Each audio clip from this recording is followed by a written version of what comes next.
pour me préparer au déménagement, j'étais venue dans la maison que je partageais avec mon ex-mari.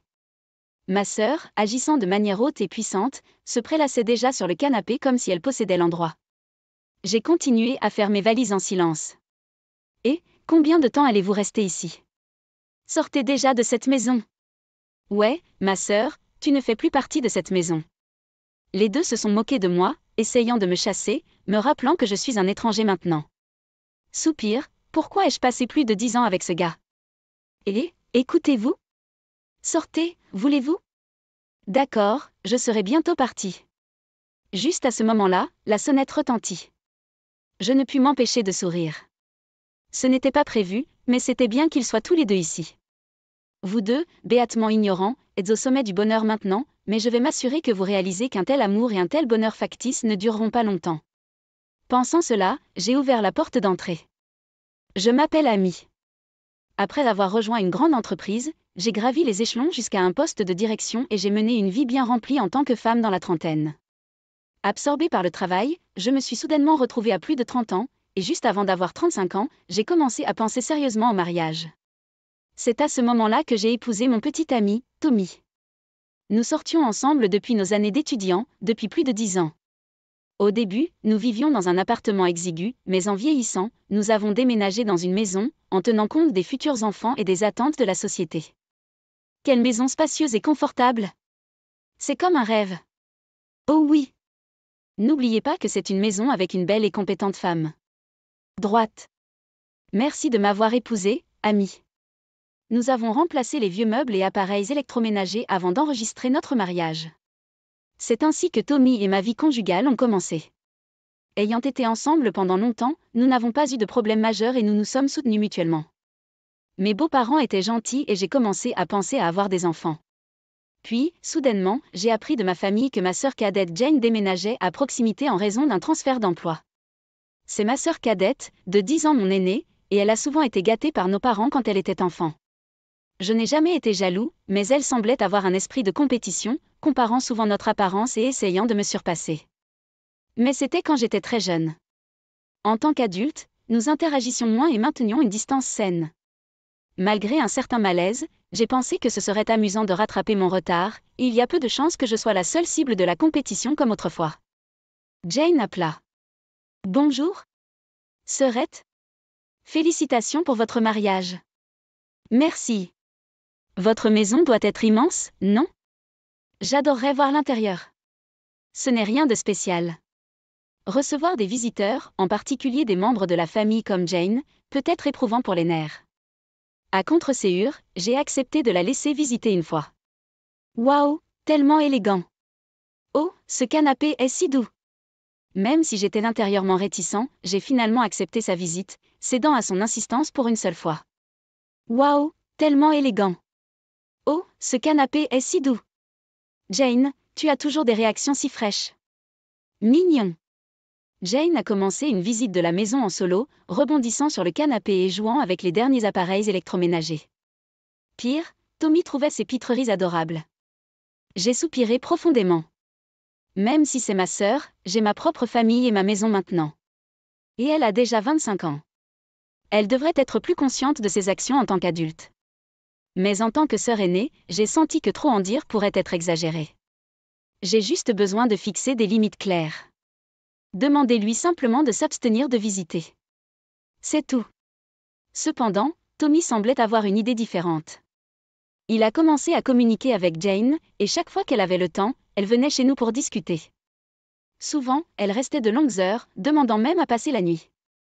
Elle portait une quantité écrasante de parfums de marque de luxe, laissant son parfum fort persister partout où elle allait. Que l'odeur de parfum de ma sœur persiste dans notre maison n'était pas agréable. Puis, le téléphone de Jane sonna avec une chanson d'un musicien populaire. C'est un appel d'un ami. J'utiliserai la pièce voisine. Attends un peu. Frustrée par son comportement inconsidéré, je me suis sentie dégonflée. Comme j'étais presque étourdie par l'odeur familière qu'elle laissait derrière elle, j'ai profité de l'absence de Jane pour lui parler. Et, il semble que vous soyez constamment en contact avec elle. Pouvez-vous s'il vous plaît arrêter de l'inviter presque tous les jours? Pourquoi? Qu'y a-t-il de mal à cela? La modération est importante, vous ne trouvez pas? C'est une adulte, et c'est gênant si elle traîne ici presque tous les jours. Vous êtes trop pointilleux. C'est bon. Elle a déménagé ici seule et se sent seule. Il ne s'agit pas de cela. L'autre jour, elle a même apporté son linge à laver ici. Jane ne semble pas se rendre compte qu'il s'agit de la maison d'un couple marié. Perdant finalement patience, je lui ai demandé de ne plus inviter Jane. Il semblait plus rapide de lui faire comprendre que de la convaincre, qui est beaucoup plus jeune. Après tout, elle ne semblait être en contact avec lui que maintenant. Oh, c'est logique. Hein? Vous êtes juste jaloux de votre jeune sœur. Quoi? Elle est charmante et une bonne enfant. C'est mignon que vous soyez jaloux. J'étais sans voix.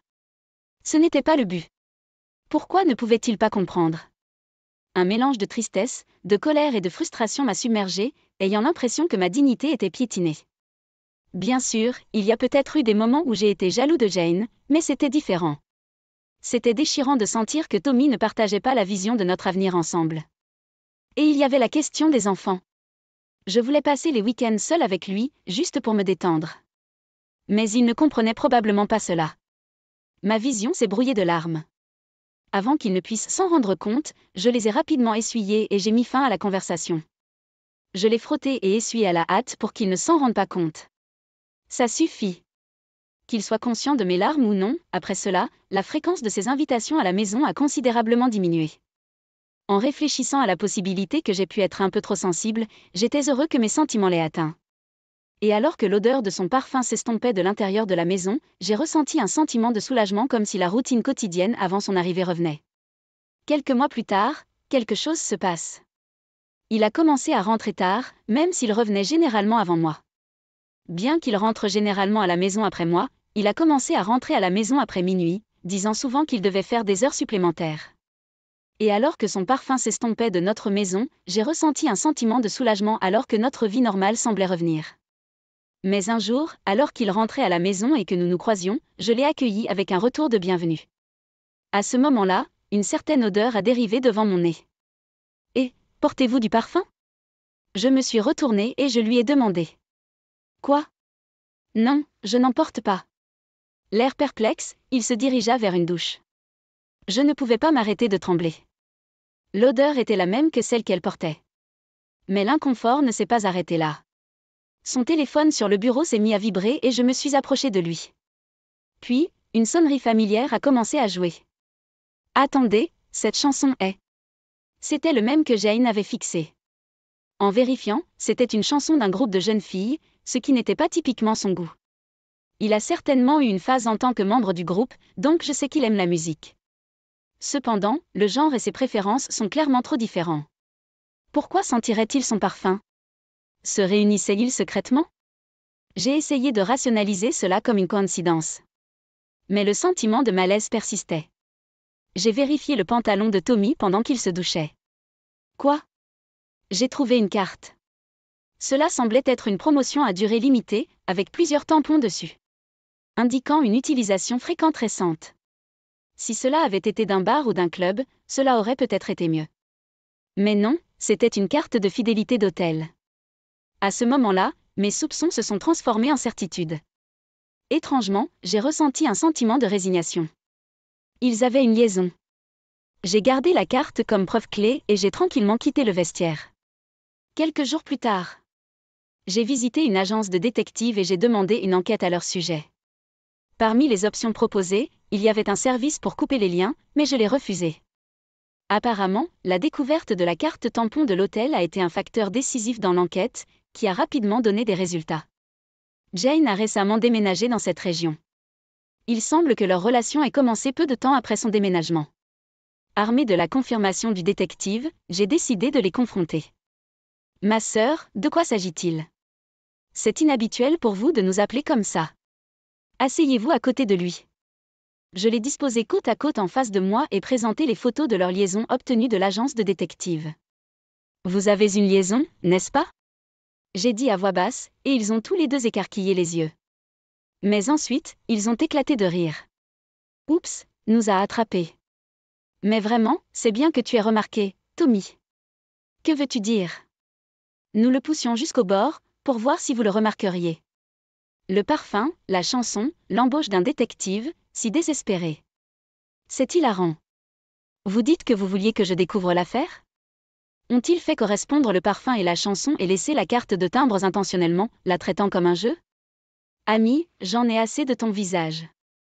Une femme obsédée par le travail, capable, mais pas mon genre. J'ai entendu dire qu'elle pleurait parce qu'elle était jalouse de moi. C'est vraiment drôle.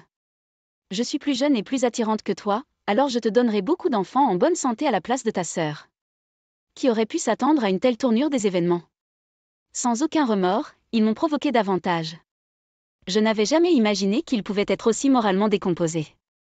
Ressentant plus de colère et de déception que de tristesse, j'ai claqué les papiers de divorce remplis sur la table. Ils ont continué à rire, même après avoir vu les journaux. Merci, ami. Cela facilite les choses. Il signa les papiers sans hésitation. J'ai ensuite immédiatement soumis les papiers du divorce au bureau du gouvernement, mettant fin à notre mariage d'une manière étonnamment déprimante. Je suis retournée chez mes parents et je leur ai tout expliqué, ainsi qu'à mes beaux-parents. Les deux groupes de parents étaient encore plus en colère que moi à propos de la trahison de Jane et Tommy, compte tenu de notre longue relation. 2 semaines ont passé et j'ai décidé d'emménager dans un nouvel appartement près de mon lieu de travail. J'ai dû visiter la maison que je partageais avec lui une dernière fois pour préparer mon déménagement. C'était un jour de semaine, mais Tommy et Jane étaient là. Elle se prélassait déjà sur le canapé comme si elle possédait l'endroit. J'ai tranquillement continué à faire mes valises en silence. Et, combien de temps allez-vous rester ici? Sortez bientôt de cette maison. Ouais, ma sœur, tu ne fais plus partie de cette maison. La façon dont elle s'était installée chez elle contrastait fortement avec maintenant. J'aurais peut-être dû m'inspirer d'eux et la renvoyer froidement. Mais c'est de l'eau sous les ponts maintenant. Tôt ou tard, il serait devenu clair que Tommy était ce genre de personne. Peut-être devrais-je être reconnaissant de l'avoir réalisé plus tôt. Et dire que j'ai été avec cet homme pendant plus de 10 ans. Il est presque trop tard. Et, écoutez-vous? Sors. Bien. Je serai partie dans 1 heure, attendez. Juste à ce moment-là, la sonnette retentit. J'ai ouvert la porte d'entrée à Jane qui n'était pas très bien assise. C'était en fait bien qu'ils soient tous les deux ici un jour de semaine, voulant probablement me regarder de haut. Vous deux, béatement inconscients, êtes au sommet du bonheur maintenant, mais un tel amour et un tel bonheur factice ne dureront pas longtemps. Je vais m'en assurer. Bonjour. Pouvons-nous commencer à déménager les choses tout de suite? Oui. Tous les gros meubles et appareils électroménagers sont bons à prendre. Le reste est emballé dans des boîtes. Je l'ai. Nous allons commencer tout de suite. Les déménageurs, tous en uniforme, sont entrés dans la maison et ont commencé à se préparer à déménager, en posant des bâches en plastique et en rembourrant les coins. Puis il fut surpris par l'activité soudaine et s'exclama: « Que se passe-t-il? Il devrait avoir une idée. Excusez-moi, pourriez-vous vous retirer? Vous êtes sur le chemin du déménagement. » Jane, qui est toujours assise sur le canapé, s'impatiente également. Quoi? Vous prenez aussi le canapé? Les déménageurs n'y ont pas prêté attention et ont poursuivi leur travail efficacement. Je les ai dirigés, étiquetant les boîtes avec un marqueur, et tout s'est bien passé. Mais ils n'allaient pas regarder tranquillement. Et, vous prenez aussi la télé? Qui vous a donné la permission pour cela? S'il vous plaît, déplacez-vous, vous faites obstruction à notre travail. Merde. Combien prenez-vous? C'est ridicule. Qui vous a dit de faire cela? C'est une intrusion. Malgré leurs protestations, le déménageur a répondu calmement: « Nous ne faisons que suivre les instructions que nous avons reçues. » J'ai menacé: « Si vous continuez à interférer, je vous facturerai les frais de déménagement », et elle s'est calmée. Ils étaient abasourdis, regardant leurs affaires être emportées, la bouche ouverte. La maison, autrefois spacieuse, semblait encore plus grande en se vidant, presque comme un nouveau départ pour eux deux. L'endroit était devenu étrangement calme et vide. Presque comme un nouvel endroit. D'une certaine manière, c'était le cadre idéal pour qu'ils repartent à zéro, pensais-je, avec un soupçon d'ironie. Eh bien, c'est tout pour moi. Je disparais, comme promis. Après avoir dit au revoir au déménageur et chargé ma voiture de mes effets personnels, j'ai quitté la maison rapidement. Cependant, juste au moment où j'étais sur le point de monter dans ma voiture, il m'a attrapé par l'épaule. Big. Qu'est-ce que vous faites? C'est dingue. Je me suis retournée et je l'ai regardé, puis leurs deux visages étaient rouges de colère, clairement bouleversés par la scène qui venait de se dérouler. Il semblait qu'ils étaient considérablement affectés par le fait de voir leurs affaires être déplacées juste devant eux. Est-ce une sorte de vengeance pour m'avoir mis à la porte? Vous pensez que vous pouvez vous en tirer? Quoi? Irrité par le raisonnement absurde de Tommy, j'écartai froidement sa main de mon épaule. Bien sûr, je peux. Tout ici a été acheté par moi, donc c'est mon droit. En effet, tous les meubles et appareils électroménagers de cette maison étaient soit mes effets personnels de mon ancien appartement, soit des choses que j'avais achetées avant notre mariage. Tout ce qui est acheté avant le mariage n'est pas soumis au partage des biens. Donc, je le reprends. Ce n'est pas du harcèlement, c'est juste comme ça que ça devrait être. J'ai regardé Tommy avec dédain, me demandant s'il savait même que Jane s'était alors tournée vers Tommy, perplexe. Attendre. Que veux-tu dire? Tu as fait tout acheter à ma sœur. Il semblait qu'elle n'avait aucune idée du genre d'homme qu'il était. Je me suis sentie obligée d'éclairer ma sœur naïve et ignorante sur l'homme qu'était Tommy avant notre mariage. Tommy aspirait à devenir membre d'un groupe après avoir obtenu son diplôme universitaire, gagnant à peine assez de ses emplois à temps partiel pour couvrir ses repas quotidiens. Notre mariage a duré 10 ans à cause de ses revenus instables. Il a finalement obtenu un emploi dans l'entreprise que je lui ai présentée. Pas un seul meuble ou appareil n'a été acheté par lui dans cette maison. Nous nous sommes rencontrés et sortis ensemble pendant nos années d'université, mais nos chemins après l'obtention de notre diplôme ont été complètement différents. Alors que je rejoignais une grande entreprise et que je travaillais dur, il poursuivait ses rêves de groupe, évitant les emplois à temps plein et vivant au jour le jour de ses revenus à temps partiel. Je ne lui ai jamais refusé ses rêves, mais le mariage était une autre histoire. Nous nous sommes mariés à condition que s'il ne travaillait pas, ce serait un divorce immédiat. J'étais trop concentrée sur ma carrière pour penser beaucoup à la romance, et à l'approche d'un certain âge, j'ai épousé Tommy, mais il y avait beaucoup de conditions. Je n'ai pas l'intention de me rabaisser parce que je suis une femme, mais la disparité de revenus entre moi, qui travaille dans une grande entreprise, et Tommy, qui vivait au jour le jour, était tout simplement trop grande. C'est pourquoi c'est moi qui faisais de gros achats, et tous les articles de la maison ont été achetés par moi, pour nous deux. C'est pourquoi je n'avais pas l'intention de leur laisser quoi que ce soit. Surtout quand il ne montrait aucune gratitude pour la vie luxueuse qu'il avait menée à mes dépens. Est-ce vrai, Tommy? Elle l'avait probablement idéalisé, l'avait regardé avec incrédulité. Il semblait aller comprendre, et ses yeux erraient autour de lui alors qu'il se figeait.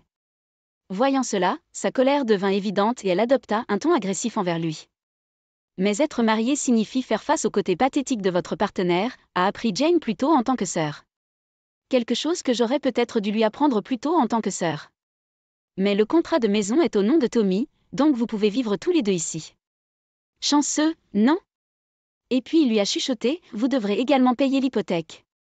Il pâlit, réalisant la situation dans laquelle il se trouvait. Mais elle semblait inconsciente, faisant toujours des remarques insouciantes. Oui. Nous avons la maison, donc nous pouvons acheter tout ce qui est neuf. Ce sera rafraîchissant de n'avoir aucun souvenir de sœur autour. Puis elle rit et se glissa dans ses bras. La disparité entre eux était claire. Et pour cause, j'avais quelque chose dans ma manche. Vous ne saviez vraiment rien l'un de l'autre quand vous avez commencé votre liaison, n'est-ce pas? Je me suis moquée. J'avais plus que des informations sur leur liaison de l'agence de détective. J'avais engagé l'agence de détective pour mener une enquête sur les antécédents des deux. L'enquête n'a pas seulement révélé le fait de leur liaison. Peut-être devriez-vous honnêtement dire à votre petite amie bien-aimée que vous ne pouvez pas vous permettre de nouveaux meubles ou appareils électroménagers, Dot. Que veux-tu dire? S'il ne peut pas dire-le lui-même, j'ouvre la bouche pour lui dire la vérité. Ainsi, l'agence de détective a révélé qu'il avait démissionné de son travail il y a 6 mois, disant simplement que ce n'était pas son truc. Apparemment, il a quitté son emploi, disant que cela ne lui convenait pas. J'ai été surpris d'entendre cela, étant donné que je l'avais référé à l'entreprise et qu'il avait fait semblant de travailler pendant tout ce temps. Après une enquête plus approfondie, un collègue a mentionné que Tommy était désintéressé et qu'il avait de mauvais résultats. De toute évidence, il avait été au chômage et l'avait gardé caché. Peut-être pensait-il qu'il pourrait vendre certains de nos articles de luxe pour s'en sortir, mais ce plan s'est effondré sous ses yeux. Avant que je ne finisse de lui expliquer, elle relâcha son bras qu'elle tenait et commença à l'interroger avec fureur. Tommy! Je n'étais pas au courant. Que se passe-t-il? C'est... Vous aviez donc l'intention de tromper Jane aussi? C'est ridicule. Trouver un emploi. Désolée. Jane confrontait unilatéralement Tommy, le pressant de répondre. Mais le rapport d'enquête contenait également plus d'informations sur Jane. Il semble que vous ayez tous les deux des secrets, hein? Quoi? Vous avez tous les deux accumulé des dettes de jeu et êtes lourdement endettés, n'est-ce pas? Comment le saviez-vous? Et ce n'est pas tout. Vous avez été licencié le mois dernier pour avoir détourné des fonds de l'entreprise pour rembourser vos dettes. J'ai commencé à relayer exactement ce qui était écrit dans le rapport d'enquête. Elle a été licenciée le mois dernier de son travail. La raison en est qu'elle a été prise en train de détourner des fonds de l'entreprise pour rembourser ses dettes. L'entreprise, préoccupée par la publicité, l'avait licenciée au lieu d'éviter l'action de la police. Votre entreprise était une grande entreprise, n'est-ce pas? Se faire virer comme ça, tu as vraiment fait quelque chose de stupide. Avant même qu'elle ne puisse me répondre, il s'est retourné contre elle, la confrontant agressivement. Paris? Pourquoi gaspillez-vous de l'argent et vous endettez-vous à cause de cela? Je comptais sur votre force financière. La ferme. Vous quittez aussi votre emploi, alors arrêtez d'agir comme un homme puissant. Ils se disputaient férocement. Tous deux avaient comploté pour se marier pour de l'argent, pensant qu'il était normal de se détendre et de garder des secrets l'un pour l'autre. Ils étaient vraiment égoïstes et opportunistes.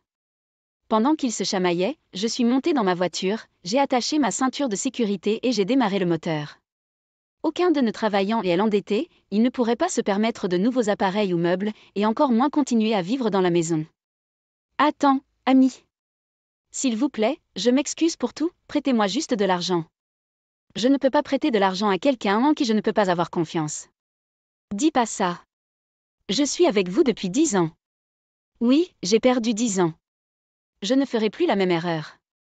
L'ignorant accroché à la fenêtre, j'ai appuyé sur l'accélérateur. Nous ne nous reverrons jamais.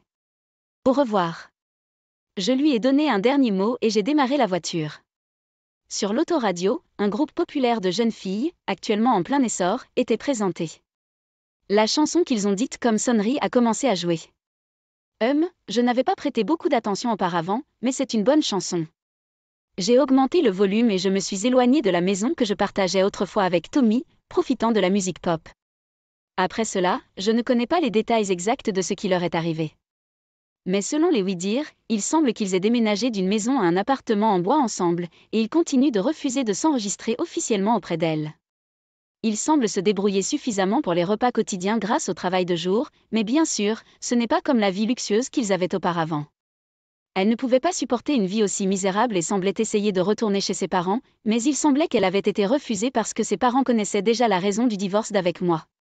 Les parents ont sévèrement condamné Jane comme une honte pour notre famille et ont dit « Ne franchissez plus notre seuil ». Ils l'ont reniée.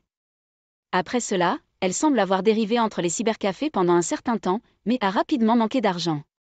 Elle travaille maintenant dans un établissement de nuit à la limite de l'illégalité, remboursant ses dettes. Pendant ce temps, Tommy, abandonné par elle, a perdu sa motivation à travailler et vivrait dans le parc. J'ai entendu parler de leur situation actuelle par une connaissance qui les connaît en prenant un café dans un café près du bureau. Bien qu'il y ait un sentiment légèrement sympathique en entendant parler de leur situation, je pense aussi que c'est un résultat tout à fait naturel. Je n'ai fait que transmettre la vérité et m'en éloigner. S'ils avaient eu la force de s'élever et de se respecter mutuellement, je pense qu'ils auraient facilement pu changer les choses. Ils ont choisi le chemin de leur propre chute. C'est tout ce qu'il y a à faire. En me séparant de la connaissance qui a partagé l'histoire, je suis retournée à ma propre vie. Avec moins de soucis, je pouvais me concentrer davantage sur mon travail. J'ai connu le succès régulièrement. De plus, j'ai fait une merveilleuse rencontre au travail et j'envisage bientôt de me marier. Ressentant le sentiment de soulagement de me libérer du passé et de le reconnaître comme une source de croissance personnelle, j'exprime tranquillement ma gratitude pour mon Permettez-moi de me présenter. Je m'appelle Emily et je suis sur le point d'épouser l'amour de ma vie, Michael. Nous avons passé des mois à planifier chaque détail de notre mariage de rêve. Du lieu élégant orné de lumière scintillante à la dentelle délicate de ma robe de mariée, tout a été soigneusement choisi pour créer une atmosphère magique pour notre journée spéciale. À l'approche du jour de notre mariage, nous avons décidé de réunir nos amis les plus proches pour une nuit de célébration. Nous voulions partager notre enthousiasme et notre gratitude pour leur soutien tout au long de notre voyage ensemble. L'anticipation bourdonnait dans l'air alors que nous nous préparions pour la soirée à venir. Le salon s'est transformé en un espace de rassemblement confortable, avec une musique douce en arrière-plan et le parfum des bougies fraîchement allumées flottant dans l'air. Les rires et la joie ont rempli la salle à l'arrivée de nos amis, leurs sourires reflétant le bonheur que nous ressentions dans nos cœurs. Au milieu de la foule, Michael et moi nous tenions côte à côte, les mains entrelacées alors que nous saluions nos invités. La salle était animée par des conversations et des verres qui s'entrechoquaient alors que tout le monde portait un toast à notre amour et à notre bonheur futur. Amelia, ma meilleure amie d'enfance, s'est approchée de moi, les yeux pétillants d'excitation. Emily, pouvez-vous croire que cela se produit enfin? Vous et Michael allez avoir le mariage le plus incroyable. Je suis tellement heureux pour toi. J'ai souri à Amelia, reconnaissante de son soutien indéfectible. Merci, Amelia. Cela signifie beaucoup de vous avoir à mes côtés tout au long de ce voyage. Je ne pourrais pas imaginer ce jour sans toi ici. Au fur et à mesure que la nuit avançait, l'atmosphère devenait plus vibrante et énergique. Des histoires ont été partagées, des souvenirs ont été revécus et la salle a résonné de rire. C'était une belle célébration de l'amour et de l'amitié, qui m'a rappelé les personnes incroyables qui ont rempli nos vies. Je ne pouvais pas m'empêcher de jeter des regards furtifs à Michael, ses yeux remplis d'adoration alors qu'il se mêlait à nos amis. Nous avions parcouru tellement de chemins ensemble, surmontant les défis et chérissant chaque étape. Cette nuit était un témoignage de l'amour que nous avions construit et de l'avenir vers lequel nous étions sur le point de nous embarquer. Soudain, la salle a éclaté en acclamations lorsque quelqu'un a proposé de porter un toast à notre amour éternel. Les verres tintèrent et le son se répercuta dans la pièce, une symphonie harmonieuse de bonheur. Au fur et à mesure que la nuit avançait, l'excitation et la gaieté grandissaient. La pièce était remplie de chaleur et d'amour, créant une atmosphère enchanteresse qui murmurait des promesses de beaux jours à venir. J'étais loin de me douter qu'au milieu de la joie et de la célébration, une tempête se préparait. À mon insu, le destin avait un plan différent pour cette nuit, un plan qui allait briser mon cœur et changer le cours de ma vie pour toujours. Mais pour l'instant, nous nous délections de l'amour et de la joie qui nous enveloppaient, nous prélassant dans le début de notre éternité. L'air était rempli d'anticipation alors que nos amis se rassemblaient chez nous, prêts à célébrer l'union imminente de Michael et moi. Le salon avait été transformé en un espace animé, orné de guirlandes lumineuses scintillantes et de délicates compositions florales qui dégageaient un sentiment de romantisme. Des rires et des conversations animées ont rempli la salle alors que nos invités se mêlaient, leur énergie joyeuse créant une atmosphère à la fois contagieuse et réconfortante. Le tintement des verres résonnait dans l'air alors que les toasts étaient levés, célébrant l'amour, l'amitié et le bel avenir qui nous attendait. Je me suis retrouvée au milieu de tout cela, le cœur débordant de gratitude pour les personnes incroyables qui avaient fait partie de notre voyage. Amelia, ma meilleure amie, s'est approchée de moi avec un sourire malicieux. Emily, j'ai le sentiment que ce sera une nuit inoubliable, a-t-elle dit en levant son verre, à l'amour, au rire et à une fin heureuse. Nous avons trinqué ensemble, le son s'harmonisant avec les acclamations collectives qui remplissaient la salle. La chaleur dans les yeux d'Amelia reflétait l'amour et l'excitation que je ressentais à l'intérieur. Au fur et à mesure que la nuit avançait, l'énergie montait d'un cran. La musique jouait un air entraînant, incitant certains invités à se balancer et à danser, tandis que d'autres s'engageaient dans des conversations animées. La maison semblait palpiter de joie, chaque coin rempli de rire et de camaraderie. Michael, le centre d'attention, se déplaçait sans effort parmi nos amis, son charisme captivant tous ceux qu'il rencontrait. Il attirait mon attention de temps en temps, un sourire affectueux ornant ses lèvres, réaffirmant la profondeur de notre lien. J'ai rattrapé Sarah, ma sœur, qui était venue de l'extérieur de la ville pour faire partie de cette occasion spéciale. Elle m'a serré fort dans ses bras et m'a murmuré « Emily, tu mérites tout le bonheur du monde. Michael est vraiment un joyau, et j'ai hâte de l'accueillir officiellement dans notre famille. » Ces paroles m'ont touchée au cœur et je l'ai embrassée, reconnaissante de sa présence en cette soirée importante. Merci, Sarah. Vous avoir ici signifie tout pour moi. Faisons de cette soirée une soirée inoubliable. Au fur et à mesure que la soirée avançait, les boissons coulaient à flot, ajoutant une couche supplémentaire de gaieté aux festivités. La pièce semblait briller de l'excitation et de l'anticipation partagée du jour du mariage. Dans un coin de la pièce, le meilleur ami de Michael, Mark, s'est approché de moi avec un sourire malicieux. « Emily, j'espère que vous êtes prête pour une nuit de souvenirs inoubliables. Nous avons quelques surprises dans nos manches pour que cette célébration soit vraiment épique. » J'ai ri, curieux de savoir ce que Mark avait prévu.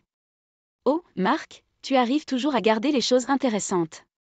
J'ai hâte de voir ce que vous nous réservez. » Avec un clin d'œil, Mark a disparu dans la foule, me laissant intrigué et impatient des surprises qui m'attendaient. La nuit a continué à se dérouler, chaque instant se gravant dans ma mémoire, tissant une tapisserie d'amour, d'amitié et de joie débridée. J'étais loin de me douter qu'au milieu des rires et des acclamations, une tempête se préparait, une tempête qui mettrait à l'épreuve les liens de confiance et de résilience. Mais à ce moment-là, entouré de la chaleur et de l'amour de nos amis les plus proches, je me suis permis de me délecter de la magie de la nuit. La nuit de célébration battait son plein, avec des rires et de la musique remplissant l'air, mais j'étais loin de me douter que sous la surface, une tempête se préparait. Au fil des heures, un sentiment de malaise a commencé à s'insinuer dans mon cœur. J'ai remarqué que Michael et ma sœur, Sarah, étaient de plus en plus absorbés par la conversation. Ils étaient blottis les uns contre les autres dans un coin, leurs voix étouffées, leur langage corporel secret. Une pointe d'inquiétude m'a traversée, mais j'ai essayé de le rejeter comme une simple paranoïa.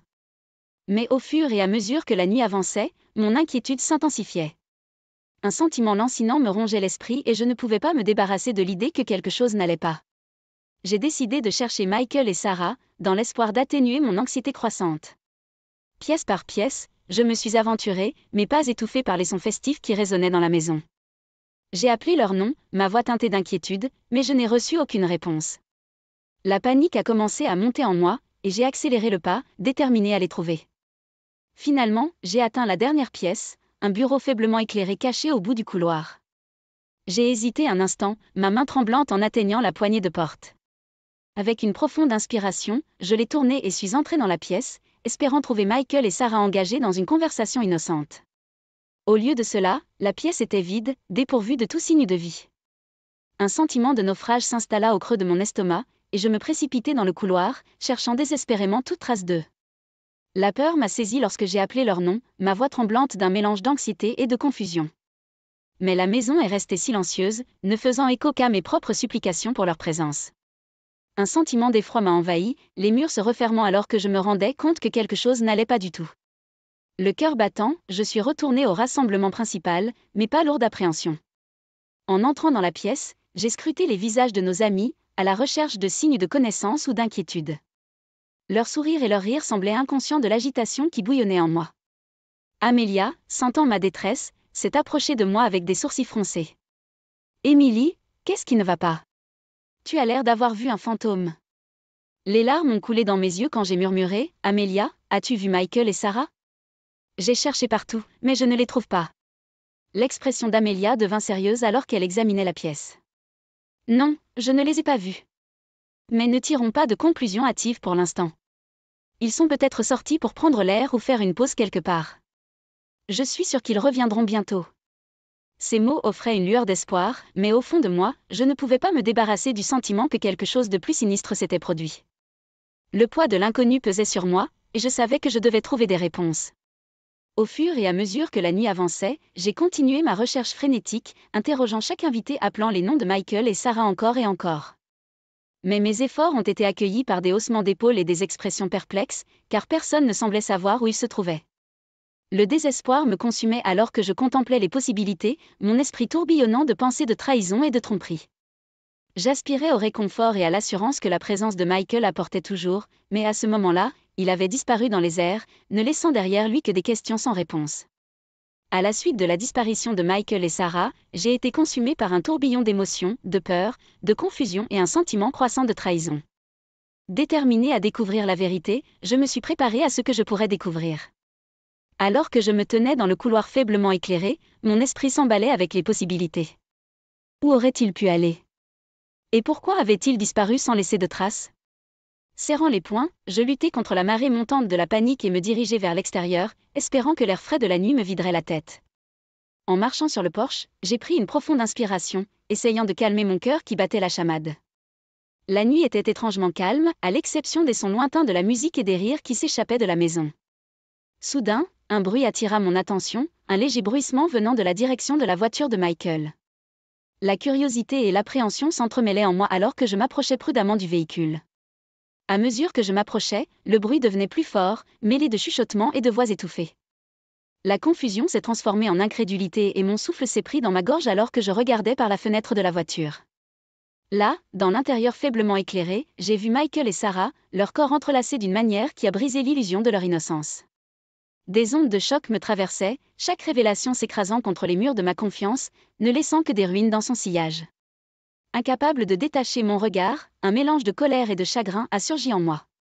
J'ai retenu mes larmes en ouvrant la portière de la voiture, le poids de la vérité pesant sur moi. Que se passe-t-il? Comment avez-vous pu me trahir tous les deux comme ça? J'ai crié, ma voix mêlée de douleur et d'incrédulité. Michael et Sarah sortirent de la voiture en titubant, leurs expressions passant de la surprise à la colère défensive. Les yeux de Sarah clignotaient de culpabilité, mais le visage de Michael se durcit, sa voix teintée d'une amertume que je n'avais jamais entendue auparavant. Emily, ce n'est pas ce que tu penses, cracha-t-il, ces mots étant une faible tentative de sauver son image brisée. Il n'y a rien entre nous. C'était une erreur, un moment de faiblesse. La fureur s'est enflammée en moi alors que je regardais les deux personnes qui avaient joué un rôle dans la déchirure de mon monde. Une erreur, un moment de faiblesse. Ne m'insultez pas avec vos excuses creuses, répliquai-je, ma voix tremblante d'un mélange de douleur et de colère juste. La voix de Sarah vacilla alors qu'elle essayait d'intervenir. Emily, s'il vous plaît, laissez-nous vous expliquer. Mais ces paroles sont tombées dans l'oreille d'un sourd. La douleur qui déferlait dans mes veines noyait toute volonté d'écouter leur justification. J'avais été trahi, trompé par mes proches.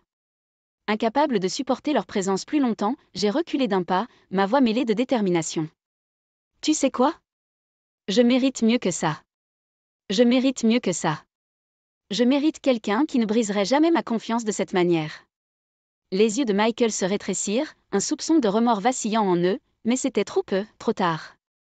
Dans un soudain accès de fureur, il a levé la main et m'a frappé sur la joue, une manifestation physique de son mépris et de son manque de respect. Alors qu'il s'éloignait, me laissant là, la piqûre de sa trahison persistant sur ma peau, j'ai ressenti un mélange d'émotions, de douleur, de colère et une détermination farouche à s'élever au-dessus des décombres de cet amour brisé. La piqûre de la gifle de Michael s'est attardée sur ma joue, un rappel douloureux de la profondeur de sa trahison. Mais au milieu de la douleur lancinante, une force nouvelle a surgi en moi. J'ai refusé de laisser ses actions me définir ou me briser l'esprit. Il était temps de l'affronter et de retrouver ma dignité. D'un pas déterminé, j'entrai dans la maison, le poids de la situation pesant sur mes épaules. L'atmosphère autrefois joyeuse s'était transformée en une brume sombre alors que des murmures sur les événements qui s'étaient déroulés circulaient parmi nos amis déconcertés. Alors que je marchais dans la mer de visages inquiets, leurs regards compatissants rencontrèrent les miens. Amelia, toujours le pilier du soutien, m'a approché avec un mélange d'inquiétude et de détermination. « Emily, ça va? Que s'est-il passé là-bas ?» Des larmes menaçaient de couler de mes yeux, mais je les retenais, refusant de les laisser voir ma vulnérabilité. Amelia, Michael et Sarah, ils m'ont trahi. Ils étaient ensemble dans sa voiture.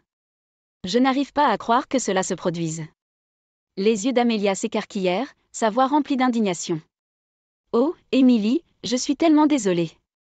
Vous ne méritez pas tellement mieux que cela. Trouvons Michael et faisons-lui répondre de ce qu'il a fait. Ensemble, nous nous sommes lancés dans une recherche dans la maison, déterminés à trouver Michael et à le confronter au poids de ses actes. Chaque pas que je faisais résonnait d'une nouvelle résolution, d'un feu brûlant en moi. Je ne le laisserai pas échapper aux conséquences de sa trahison. Finalement, nous l'avons trouvé dans le jardin, le visage gravé d'un mélange de culpabilité et de défi. Sarah se tenait à côté de lui, les yeux baissés, consciente du rôle qu'elle avait joué dans ce réseau destructeur de tromperie. Je m'approchai d'eux, ma voix ferme mais mêlée d'émotion. Michael, comment as-tu pu faire ça? Nous étions censés passer notre vie ensemble, construire un avenir basé sur la confiance et l'amour, mais vous avez tout jeté pour une indiscrétion momentanée. Les yeux de Michael clignotaient d'un soupçon de remords, mais il était éclipsé par sa fierté obstinée. Emily, j'ai fait une erreur. Je suis désolée, mais cela ne change rien au fait que je ne suis plus amoureuse de toi. Ces mots m'ont frappé comme un poignard dans le cœur, la douleur se répercutant dans chaque fibre de mon être, mais j'ai refusé de me laisser briser. Avec une détermination inébranlable, j'ai croisé son regard et j'ai parlé, ma voix remplie d'une force tranquille. Michael, l'amour n'est pas une émotion fugace qui peut être rejetée à volonté. C'est un engagement, un choix que nous faisons tous les jours, et vous avez fait le choix de me trahir. Je refuse d'être avec quelqu'un qui a si peu de considération pour mon cœur. Le poids de mes mots s'est installé dans l'air, leur impact s'enfonçant dans la conscience de Michael. Pendant un instant, il sembla comprendre l'ampleur de ses actes, la gravité de la perte qu'il s'infligeait, mais tout aussi rapidement, son visage se durcit, sa fierté refit surface. Très bien, Emily, si c'est comme ça que tu le veux, alors nous avons fini, mais tu regretteras de t'être éloignée de moi. Un sourire doux amer courba mes lèvres alors que je répondais, ma voix mêlée d'une résilience retrouvée. Non, Michael, je ne le regretterai pas. Je mérite quelqu'un qui me chérira et me respectera, et cette personne n'est pas toi.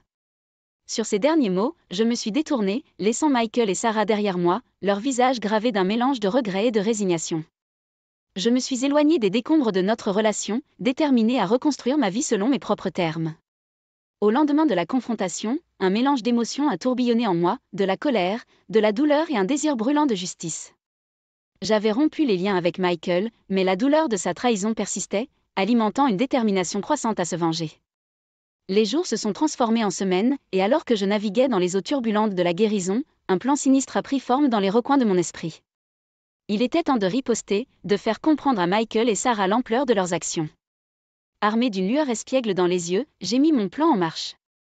J'ai rassemblé mes affaires dans la maison que nous partagions autrefois, en m'assurant de ne laisser aucune trace de ma présence derrière moi, mais avant de faire mes adieux à cet endroit, j'ai méticuleusement exécuté le premier acte de représailles. Un sourire sournois s'est dessiné sur mes lèvres alors que je plaçais soigneusement les restes de poisson, restes d'un repas que nous avions partagé, dans l'étringle à rideaux de chaque pièce. C'était un acte subtil, caché à la vue de tous, mais son odeur âcre imprégnerait bientôt chaque centimètre carré de leur nouveau sanctuaire. Avec un dernier regard sur la maison, maintenant remplie d'une puanteur invisible de trahison, j'ai pris une profonde inspiration et je suis parti, sachant que ma vengeance ne faisait que commencer. Les jours se sont transformés en semaines, et les rumeurs de l'odeur nauséabonde dans la maison de Michael et Sarah se sont répandues comme une traînée de poudre parmi nos connaissances communes. L'odeur s'est avérée implacable, défiant leur tentative de l'éradiquer. Ils s'accrochaient aux murs, aux meubles et à leur existence même, un rappel des ravages qu'ils avaient causés. Le désespoir s'est rapidement installé et le couple a demandé l'aide d'entreprises de nettoyage professionnelles, dans l'espoir de bannir l'odeur putride qui avait envahi leur vie. Mais même les experts ont été déconcertés, leurs efforts vains face à la puanteur invisible qui hantait les salles. Finalement, vaincu par l'odeur omniprésente, Michael a pris une décision qui allait sceller son destin. Il a choisi de vendre la maison, espérant qu'un changement de résidence apporterait un répit au rappel omniprésent de sa trahison. Comme le destin l'a voulu, la nouvelle de la vente est parvenue à mes oreilles, déclenchant en moi un sentiment d'anticipation. Avec une perspicacité née de la douleur, j'ai saisi l'occasion qui s'est présentée. Je deviendrai le nouveau propriétaire de cette maison, récupérant symboliquement l'espace qui avait été entaché par la tromperie. Le jour de la vente est arrivé, et je suis resté là, le cœur battant d'un mélange de satisfaction et de triomphe. Lorsque les enchères ont commencé, je savais que je devais sécuriser la maison à tout prix. À chaque incrément, ma détermination grandissait, jusqu'à ce que le marteau frappe, scellant l'affaire. La maison était à moi. Un mélange d'incrédulité et de choc se lisait sur les visages de Michael et Sarah lorsqu'ils réalisèrent la tournure des événements. Leur sanctuaire était devenu le mien, une manifestation tordue du changement de pouvoir qui avait eu lieu. Avec un sourire satisfait, je les ai regardés faire leur bagage, leur vie bouleversée par l'odeur même de la trahison qu'ils m'avaient autrefois infligée. Leur plan brisé, leur cœur lourd de regrets, ils se retirèrent de la maison qui porterait à jamais les marques de leur transgression. Alors qu'ils s'éloignaient, leurs yeux rencontrèrent les miens, un bref moment de reconnaissance et de remords. Mais il était trop tard, ma vengeance avait été exigée et je me délectais du doux goût de la justice. Le jour était arrivé où la maison m'appartenait officiellement, un sanctuaire récupéré des griffes de la trahison. Je me tenais dans l'embrasure de la porte, un sourire jouant sur mes lèvres alors que je regardais Michael et Sarah rassembler leurs affaires restantes, leurs visages gravés d'un mélange de résignation et de regret. Alors qu'ils faisaient leur carton, je ne pouvais m'empêcher de me délecter de la vue de leur vie démantelée. La maison qui contenait autrefois la promesse de leur avenir ensemble servait maintenant de rappel douloureux de leur infidélité. Michael, les yeux remplis d'un mélange de colère et de défaite, se tourna vers moi, sa voix teintée d'amertume. « Tu penses avoir gagné, Emily ? Cela ne changera rien. Nous avons terminé, et vous pouvez avoir cette foutue maison. Mais souviens-toi, je ne t'ai jamais aimé. » Une vague de satisfaction a coulé dans mes veines alors que je rencontrais son regard avec une confiance inébranlable. « Oh, Michael, tu penses peut-être que tu es libre maintenant, mais souviens-toi de ceci, tes actions ont des conséquences. Et même si tu ne m'as peut-être pas aimé, ta trahison m'a rendu plus fort que jamais. » Sarah, son attitude plus modérée, intervint d'une voix mêlée de remords. « Emily, je suis tellement désolée pour ce qui s'est passé. C'était une erreur, et je n'ai jamais eu l'intention de vous blesser. » J'ai ri doucement, un soupçon d'ironie dans la voix. « Sarah, désolée, ne répare pas les dégâts qui ont été causés. Mais peut-être que cette expérience vous servira de leçon à tous les deux, une leçon de loyauté et de valeur de la confiance que vous avez si négligemment rejetée. » Alors qu'ils chargeaient leurs affaires dans la voiture, le poids de leurs actions s'est posé sur eux. C'était un fardeau qu'ils porteraient longtemps après avoir quitté la maison qui était devenue un symbole de leur trahison. Avec un dernier regard sur les silhouettes qui battaient en retraite, j'ai fermé la porte derrière moi, entrant dans ma nouvelle maison, un sanctuaire de guérison et de renouveau. L'air semblait plus léger, comme si la maison elle-même s'était débarrassée du poids de la tromperie et avait embrassé la promesse d'un nouveau départ. Au fil du temps, je me suis immergée dans le processus de m'approprier la maison, une toile sur laquelle je pouvais peindre l'image de mon nouveau départ. Chaque chambre était imprégnée d'amour, de soins et de mon esprit inébranlable. Les échos du passé se sont progressivement estompés, remplacés par un nouveau sentiment de joie et d'autonomisation. Le quartier bourdonnait de murmures de la saga qui s'était déroulée, de l'histoire d'une femme méprisée qui s'était élevée au-dessus de sa douleur et s'était vengée. Et alors que certains y voyaient un récit édifiant, je l'ai vu comme mon triomphe sur l'adversité, un témoignage de ma résilience et de l'esprit indomptable qui résidait en moi. En fin de compte, la vengeance avait été servie, non pas de manière vindicative, mais comme un moyen de récupérer mon pouvoir et d'aller de l'avant. La maison, autrefois souillée par leurs actions, était devenue un symbole de mon triomphe, un rappel constant que je n'étais plus une victime, mais une... Je m'appelle Jennifer. J'ai 32 ans et je travaille pour une entreprise. Je suis mariée à mon mari Charles et 3 ans se sont déjà écoulés. Notre mariage a été coincé dans une ornière au fil des ans et j'ai l'impression que notre intimité et nos sentiments l'un envers l'autre deviennent un peu plus faibles par rapport à ce qu'ils étaient lorsque nous venons de nous marier. Mais j'aimerais croire que nous nous aimons toujours d'une manière ou d'une autre. Nous nous disputons occasionnellement, mais nous célébrons les anniversaires de l'autre et les anniversaires de mariage chaque année et nous sommes capables de vivre ensemble sans problème majeur. Alors peut-être que nous devenons progressivement plus comme une famille que comme un simple couple marié amoureux. Pour moi, je n'avais pas beaucoup de problèmes avec la relation que j'avais avec mon mari, mais j'avais quelques problèmes avec ma relation avec ma belle-mère Laura. Laura était ce qu'on pourrait appeler une belle-mère typique qui intimidait la femme et donc elle s'en prenait à moi et m'intimidait et j'étais la victime de son piège. Oh mon Dieu! Les repas que vous cuisinez, Jennifer, ne sont pas très savoureux. Je veux dire que c'est vraiment insipide et ce n'est même pas si bon. Désolée. J'essaie d'être plus conscient d'être en bonne santé et de préparer des repas sains, c'est pourquoi j'essaie de réduire le sel autant que possible. Eh bien, l'autre jour, Charles m'a dit que vous ne faites pas de repas frits si souvent. C'est vrai? Quand Charles est resté chez moi l'autre jour, je lui ai préparé des aliments frits et il était si heureux. Vous savez, Charles disait qu'il n'y avait pas de nourriture frite ou de repas avec de la nourriture frite chez lui pendant qu'il mangeait ce que je cuisinais pour lui. Vous devez faire ce que votre mari veut. D'accord. Êtes-vous sûr que vous n'êtes pas simplement très immature et que vous ne dites pas des choses comme la peur de lui lorsque vous faites frire la nourriture? Non, ce n'est pas du tout ce que je veux dire. Eh bien, je vais essayer de les faire à partir de maintenant. La raison pour laquelle je ne fais pas d'aliments frits est que les chiffres de mon mari et le résultat de l'examen médical annuel qu'il subit ne sont pas vraiment de bons chiffres et c'est aussi une autre raison pour laquelle je réduis le sel.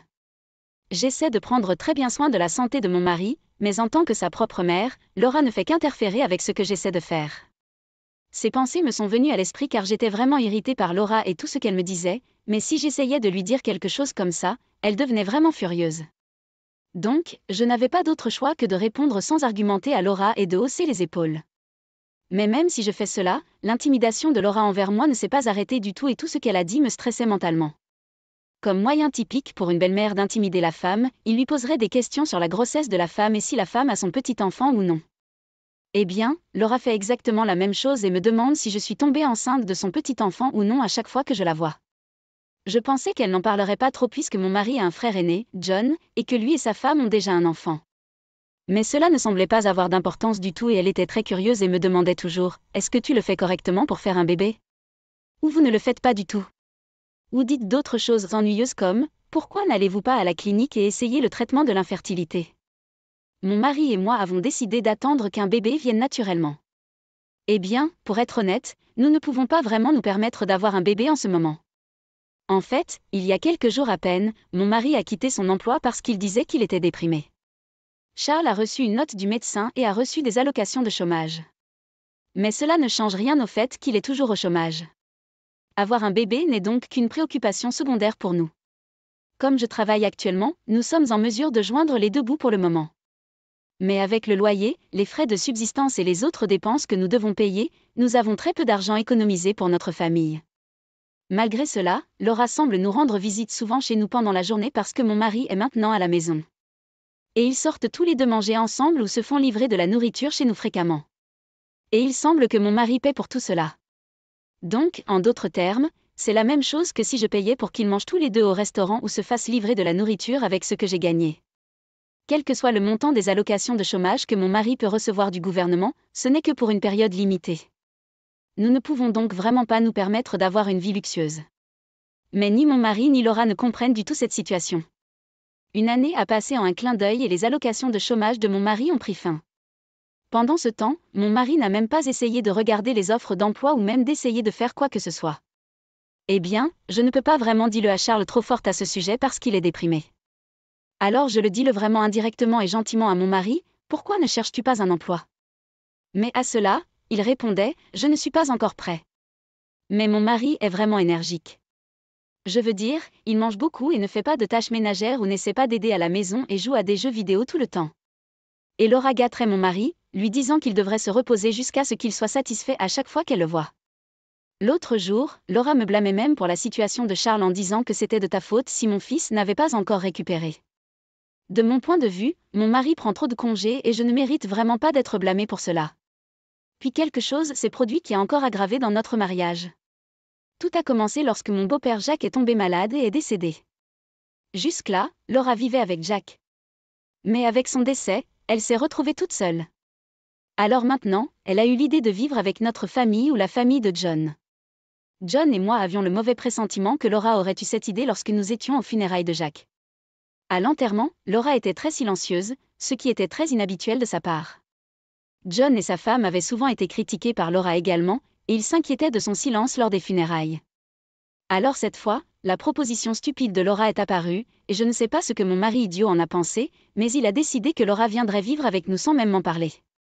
C'est la conversation que j'ai eue avec mon mari quelques jours après les funérailles de Jacques. Ma mère viendra bientôt.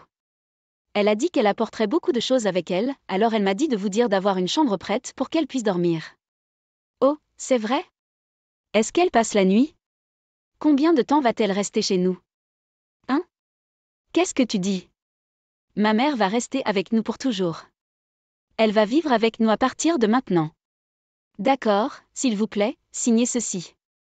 Sur ce, j'ai apporté à mon mari les papiers de divorce que j'avais gardés dans un tiroir. Il était allongé sur le canapé, mais il s'est levé d'un bond quand il a vu que ce que j'avais sorti étaient les papiers du divorce.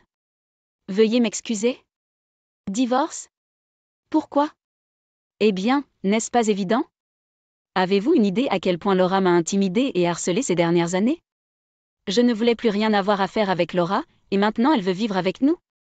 Je n'arrive vraiment pas à croire que cela se produise, et j'en ai marre que tu décides d'une chose aussi importante toute seule, sans même m'en parler avant. Pourquoi ne pouvons-nous pas discuter de ces questions importantes en tant que couple marié? C'est parce qu'en fin de compte, tout sera décidé avec ma décision de toute façon. Qu'est-ce que c'est? Êtes-vous en train de dire que vous n'écouterez pas du tout ce que j'ai à dire et quelles sont mes opinions? Une fois que j'ai entendu les vrais sentiments de mon mari, ce qui m'a complètement choquée, mes sentiments affectueux et mon amour pour lui ont complètement disparu d'un seul coup. Je ne peux vraiment plus faire ça. Disons juste un divorce tout de suite? Non, allez. Attendez. Le divorce n'est pas la bonne réponse. Cela signifie que, pour vous, je suis juste là pour pouvoir obéir à ce que vous dites, n'est-ce pas? Tu vas juste me faire toutes les tâches ménagères et gagner de l'argent avec mon travail, et puis, maintenant, tu vas me faire prendre soin de ta propre mère. Ce n'est pas ce que je voulais dire. Je savais qu'il ne servait à rien d'en parler à Charles, puisqu'il semblait qu'il avait déjà pris sa décision. Alors, je suis allée dans ma chambre et j'ai commencé à emballer mes affaires. Et alors que je commençais à faire mes valises, je me suis rendu compte que la quantité de choses que j'avais était bien plus petite que je ne le pensais. En y repensant, Laura est venue chez moi et a essayé de gâcher tout ce que j'avais et de jeter certaines de mes affaires sans ma permission. Je détestais vraiment ça. C'est pourquoi j'ai envoyé toutes mes affaires importantes chez mes parents avant. Et à cause de cela, j'ai réalisé que j'avais passé la majeure partie de ma vie en tant que minimaliste dans cette maison. Par conséquent, même si je quittais cette maison, je n'avais même pas vraiment besoin des déménageurs pour déplacer mes affaires, car je peux les déménager tout seul. Je pourrais simplement mettre mes vêtements dans mon sac de sport, et je n'aurais besoin que d'une seule boîte en carton pour les ustensiles de cuisine et autre chose. J'ai mis les casseroles et les ustensiles dans la boîte en carton vide. Et mon mari me regardait avec un regard paniqué sur son visage. J'ai été profondément choquée par le refus de mon mari de s'excuser pour ce qu'il avait fait après tout ce temps. Alors, j'ai juste fourré mes affaires dans la voiture, j'ai quitté la maison et je me suis dirigée vers la maison de mes parents. Mes parents ont été surpris que je me présente soudainement si tard dans la nuit. Mais, quand je leur ai expliqué la situation et ce qui leur était arrivé, ils étaient tellement déçus par Charles. En entendant ce qui s'était passé, mon père a dit « Tu devrais simplement le quitter », ce qui m'a fait me sentir un peu mieux. Je ne voulais pas parler à mon mari quand il m'a appelé ce jour-là, Alors j'ai éteint mon téléphone et je me suis mise au lit. Dieu merci, j'ai eu les 2 jours de congé suivants, puisque c'était le week-end. C'est vraiment difficile de travailler dans un tel état d'esprit. Le lendemain matin, j'ai été vraiment impressionnée par le fait que le petit déjeuner était prêt lorsque je me suis réveillée et que j'ai apprécié les repas de ma mère. Je me sens un peu mieux après avoir passé du temps chez mes parents pour la première fois depuis longtemps. Et après, je me suis calmée un peu. J'ai allumé mon téléphone, pensant que je devrais recevoir beaucoup d'appels maintenant. Ensuite, j'ai vu beaucoup d'appels entrants et de SMS de mon mari. Mon mari était apparemment retourné chez Laura et m'avait envoyé des messages. Je suis actuellement chez ma mère. Je l'aide à emballer ses affaires. Quand vous avez dit divorce, vous étiez juste très émotif, c'est pourquoi vous vous êtes déchaîné, en parlant de divorce, n'est-ce pas? Eh bien, je vous pardonne maintenant. Alors, rentrez vite à la maison. Ma mère dit aussi qu'il n'y a aucun moyen pour une femme de quitter son mari et de quitter la maison comme ça. Oh, et juste pour vous faire savoir, j'ai déchiré les papiers du divorce. Eh bien, vous pouvez rester chez vos parents pendant quelques jours, alors remettez-vous rapidement en place et rentrez bientôt à la maison. C'est quoi ça? Pourquoi Charles a-t-il déchiré les papiers du divorce sans ma permission? Je n'arrive vraiment pas à le croire. J'étais tellement en colère que j'ai répondu à Charles comme si j'avais déjà affaire à un parfait inconnu. Pour votre information, je ne suis pas émotif et je suis logique ici. La raison pour laquelle je veux divorcer n'est pas seulement le fait que tu as dit que nous vivions ensemble avec Laura. Tout d'abord, vous avez quitté votre emploi sans même me le dire. Et après cela, vous n'avez pas cherché d'emploi du tout et vous êtes resté à la maison, à vous détendre. Et vous n'avez fait aucune tâche ménagère ou même essayé d'aider à la maison.